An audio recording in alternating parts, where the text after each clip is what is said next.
جب دن ہوا تو یہودیوں نے ایکا کر کے اور لعنت کی قسم کھا کر کہا کہ جب تک ہم پولس کو قتل نہ کر لیں نہ کچھ کھائیں گے نہ پئیں گے۔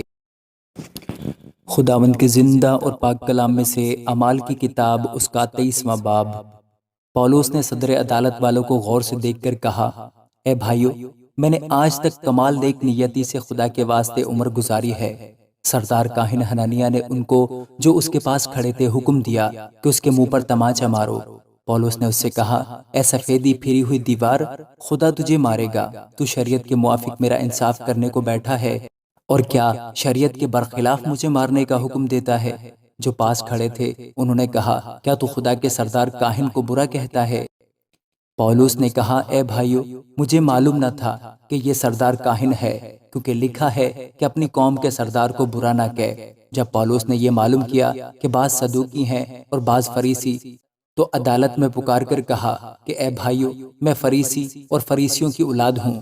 مردوں کی امید اور قیامت کے بارے میں مجھ پر مقدمہ ہو رہا ہے۔ جب اس نے یہ کہا تو فریسیوں اور صدوقیوں میں تکرار ہوئی اور حاضرین میں پھوٹ پڑ گئی، کیونکہ صدوقی تو کہتے ہیں کہ نہ قیامت ہوگی، نہ کوئی فرشتہ ہے، نہ روح، مگر فریسی دونوں کا اقرار کرتے ہیں۔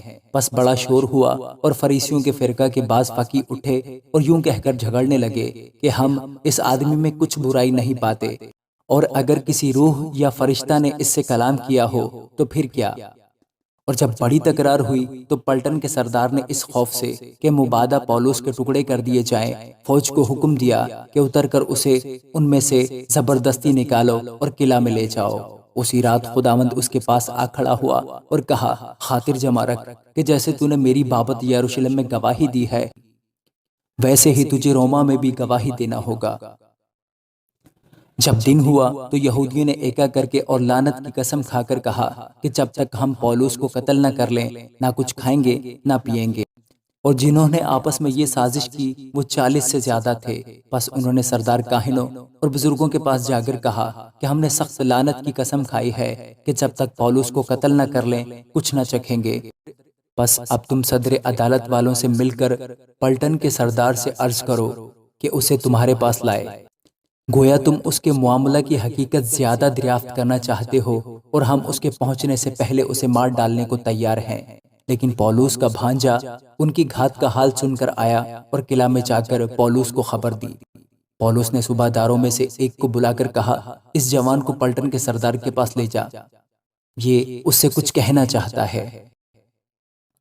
پس اس نے اس کو پلٹن کے سردار کے پاس لے جا کر کہا کہ پولس قیدی نے مجھے بلا کر درخواست کی کہ اس جوان کو تیرے پاس لاؤں کہ تجھ سے کچھ کہنا چاہتا ہے۔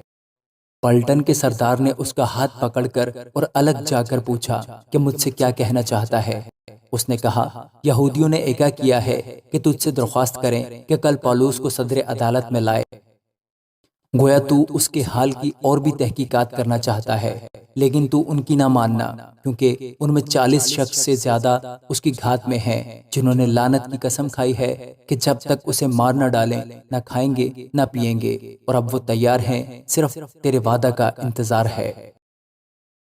پس سردار نے جوان کو یہ حکم دے کر رخصت کیا کہ کسی سے نہ کہنا کہ تو نے مجھ پر یہ ظاہر کیا، اور 2 صوبہ داروں کو بلا کر کہا کہ 200 سپاہی اور 70 سوار اور 200 نیزہ بردار پہر رات گئے کیسریا جانے کو تیار کر رکھنا، اور حکم دیا کہ پولس کی سواری کے لیے جانوروں کو بھی حاضر کریں تاکہ اسے فیلکس حاکم کے پاس صحیح سلامت پہنچا دیں۔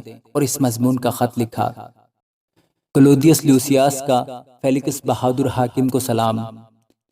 اس شخص کو یہودیوں نے پکڑ کر مار ڈالنا چاہا، مگر جب مجھے معلوم ہوا کہ یہ رومی ہے تو فوج سمیت چڑھ گیا اور چھڑا لایا، اور اس بات کے دریافت کرنے کا ارادہ کر کے کہ وہ کس سبب سے اس پر نالش کرتے ہیں، اسے ان کی صدر عدالت میں لے گیا، اور معلوم ہوا کہ وہ اپنی شریعت کے مسئلوں کی بابت اس پر نالش کرتے ہیں، لیکن اس پر کوئی ایسا الزام نہیں لگایا گیا کہ قتل یا قید کے لائق ہو۔